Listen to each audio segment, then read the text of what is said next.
আসসালামু আলাইকুম ওরহমতুল্লাহি ওবারাকাতু।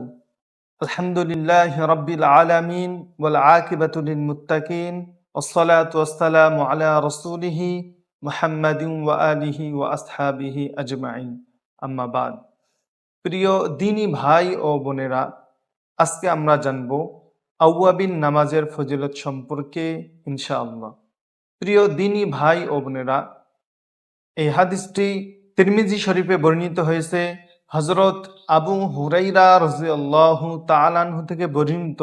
তিনি বলেন, রাসূল সাল্লাল্লাহু আলাইহি সাল্লাম বলেন, যেই ব্যক্তি মাগরিবের নামাজের পর ৬ রাকাত নামাজ পড়ে, নফল নামাজ, এবং এই নফল নামাজের শেষ পর্যন্ত দুনিয়াবি কোনো কথাবার্তা না বলে, এই ব্যক্তির জন্য সুসংবাদ হলো, আল্লাহ রসুল সাল্লাল্লাহু আলাইহি সাল্লাম বলেন, ওই ব্যক্তিকে আল্লাহ রব্বুল আলামিন ১২ বছর ইবাদতের সওয়াব আল্লাহ তাআলা দিয়ে দিবেন।